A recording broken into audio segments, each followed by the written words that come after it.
Let's see question.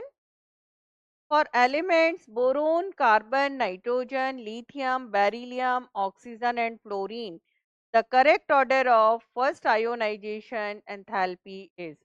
First ionization enthalpy का यहाँ पर हमें correct order डालना है.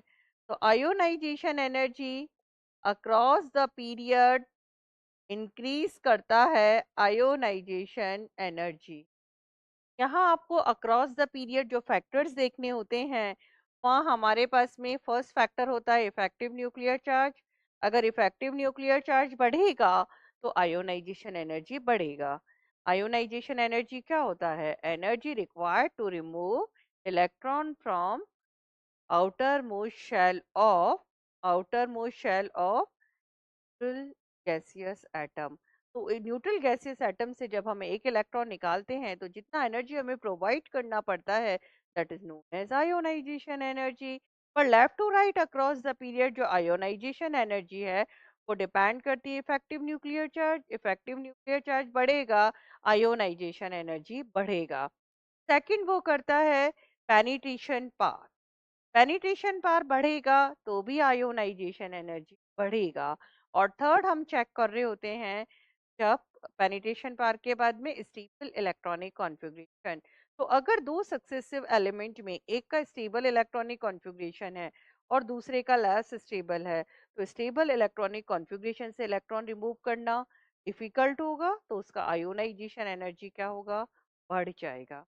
तो यहाँ जो फैक्टर्स हैं, फैक्टर्स अफेक्टिंग आयोनाइजेशन एनर्जी में लेफ्ट टू राइट अगर आप बात करते हो तो ionisation energy directly proportional to Z. Ionization energy directly proportional to penetration power.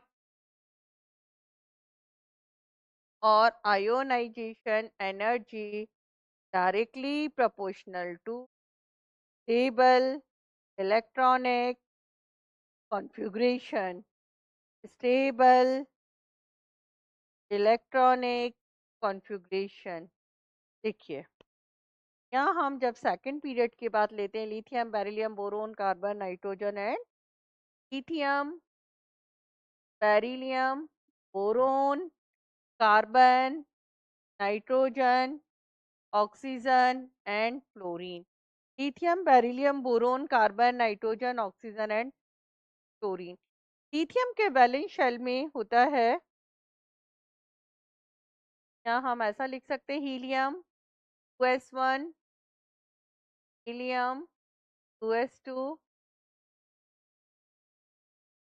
2s2 2p1, p2 2s2 2p3, 2s2 2p4,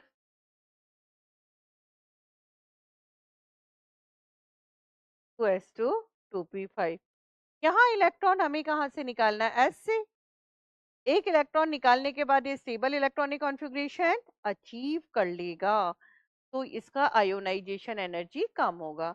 lithium से बेरिलियम की तरफ जाएंगे तो जेड बढ़ेगा. जेड बढ़ेगा तो आयोनाइजेशन एनर्जी बढ़ना चाहिए. तो यहाँ से यहाँ तक मैंने कौन सा फैक्टर लगा दिया? जेड.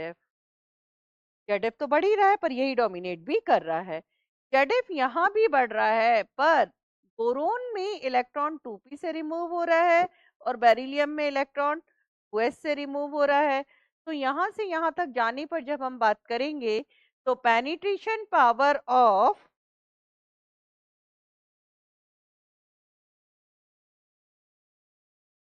इसका पेनिट्रेशन पावर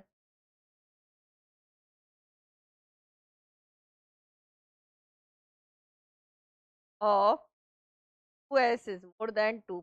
अब ये टू सक्सेसिव एलिमेंट्स है ना, जहां पर मैं ये फैक्ट लगा रही हूँ, 2s2 2p1.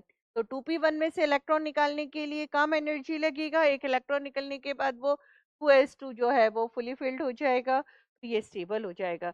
तो यहाँ पर जेड तो बढ़ रहा था, पर जेड के बढ़ने के बाद भी जो इफेक्टिव फैक्टर बना वो कौन बना? Penetration power. जेड बढ़ रहा है पर पेनिट्रेशन पावर डोमिनेट कर रहा है, तो जेड-एफ बढ़ने के बावजूद पेनिट्रेशन पावर डोमिनेट कर रहा है। हम आंसर किसके अकॉर्डिंग करेंगे? पेनिट्रेशन पावर के अकॉर्डिंग करेंगे। बोरोन टू कार्बन जेड-एफ बढ़ता है, बढ़ना चाहिए।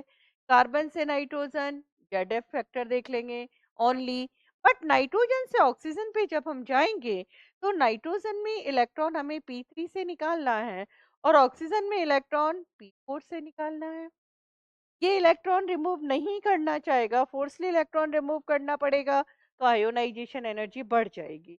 यहाँ से इलेक्ट्रॉन इजीली रिमूव हो जाएगा, तो विलिंगली करेगा ये, क्योंकि ये एक इलेक्ट्रॉन निकाल के अपने आप को स्टेबल बनाना चाहेगा। p4 से किस में आ जाएगा? p3 के अंदर आ जाएगा। तो यहाँ हमारा फैक्टर कौन सा हो गया? Stable electronic configuration, stable electronic configuration और फिर फ्लोरीन का। तो जो हमारा करेक्ट ऑर्डर बन जाएगा, हम क्या दे सकते हैं इस ऑर्डर को? इस ऑर्डर को हम बता सकते हैं लिथियम, बोरोन, बेरिलियम। बोरोन और बेरिलियम को मैंने चेंज किया, कार्बन, फिर चेंज मिला ऑक्सीजन, नाइट्रोजन एंड फ्लोरीन। और ये ऑर्डर में ओनली आयोनाइजेशन एनर्जी 1 की बात कर रही हूँ। सेकंड होगा तो फिर हमें दूसरा ऑर्डर देखने को। ये देखिए लिथियम, लिथियम के बाद boron, beryllium, carbon, oxygen, nitrogen and C